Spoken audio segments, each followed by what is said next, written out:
안녕하세요. 역사상 가장 큰 흔적을 남긴 인물 하면 누가 떠오르시나요? 오늘은 바로 그 인물, 예수가 누구인지에 대한 핵심적인 기록을 바탕으로 한번 쉽고 깊게 파헤쳐 보겠습니다. 오늘 우리가 살펴볼 자료도 바로 이 질문에서 시작해요. 역사상 가장 영향력 있는 인물이 누구냐? 보통 위대한 왕이나 장군을 떠올리기 쉽잖아요? 그런데 이 자료는 좀 다르게 봐요. 예수의 가르침이야말로 세상을 근본적으로 바꿨다고 말하고 있거든요. 바로 이 지점에서 오늘의 핵심 질문이 시작되는 거죠. 이 질문, 예수는 누구인가?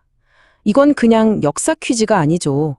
수십억 명의 사람들에게는 삶의 근간을 이루는 영적인 질문이기도 하니까요.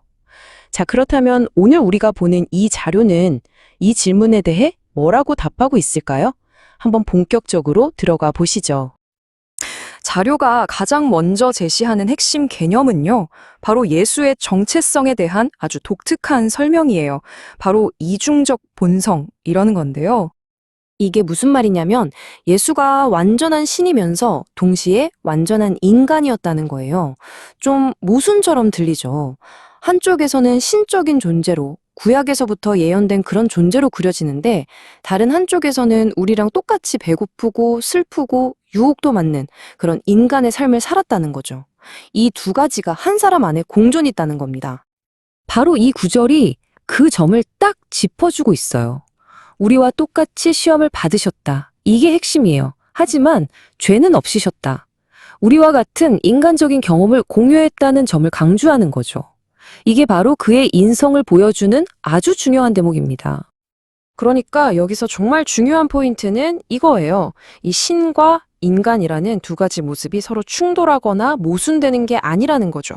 오히려 그가 해야 할 특별한 사명을 이루기 위해선 반드시 필요한 필수 조건이었다는 겁니다. 자, 그럼 궁금해지죠?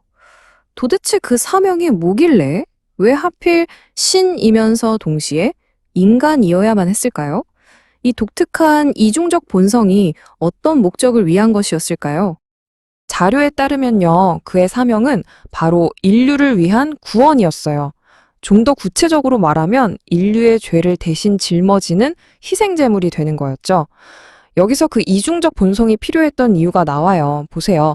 인류 전체를 대표하려면 당연히 인간이어야 하겠죠. 그리고 흠 하나 없는 완벽한 제물이 되려면 죄가 없는 신이어야만 했던 거예요. 이 두 가지 조건을 모두 만족시켜야 했던 거죠.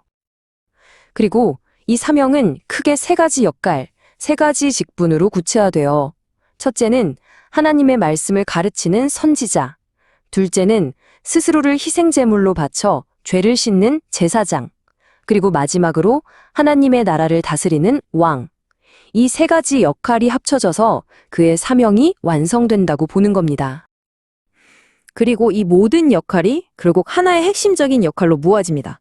바로 세상과 세산을 잇는 다리, 중보자라는 역할이에요. 자료에서 말하는 중보자는 그냥 중간에서 메시지만 전달하는 사람이 아니에요. 그보다 훨씬 적극적인 역할이죠. 서로 완전히 등 돌린 두 존재 사이를 화해시키고 다리를 놓아서 하나로 만드는 그런 존재를 말합니다. 그럼 여기서 갈등하는 두 존재는 누구일까요? 바로 완벽한 하나님과 죄를 지은 인류입니다. 이 둘 사이에는 도저히 건널 수 없는 깊은 강, 거대한 틈이 있다고 이 자료는 설명해요. 바로 이 틈을 메우기 위해 양쪽에 모두 발을 디딜 수 있는 존재, 즉 신이면서 동시에 인간인 존재가 필요했다는 거죠. 여기서 아주 흥미로운 지점이 나와요. 바로 유일한 중보자라는 개념인데요. 이 자료는 다른 관점도 함께 제시합니다.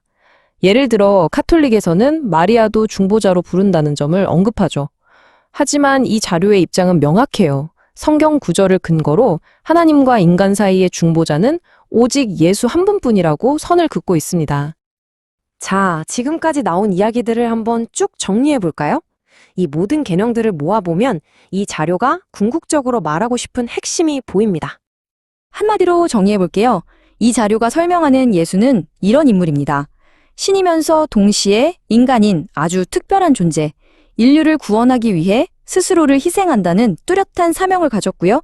그리고 무엇보다 하나님과 인간 사이를 잇는 단 하나뿐인 다리 역할을 하는 거죠. 그리고 이 성경 구절이 그 사명의 결과를 딱 한 문장으로 보여줍니다. 원래 죄의 대가는 죽음이었는데 이제는 영원한 생명이라는 선물로 바뀌었다는 거죠. 바로 그 대가에서 선물로의 전환, 이게 핵심입니다. 결국 이 자료가 내리는 결론은 아주 명확해요. 선지자, 제사장, 왕, 그리고 중보자. 이 모든 역할이 오직 한 사람에게서 완벽하게 합쳐지고 이를 통해 하나님과 화해할 수 있는 단 하나의 길이 열렸다는 겁니다. 자, 오늘 우리가 살펴본 내용은 여기까지입니다.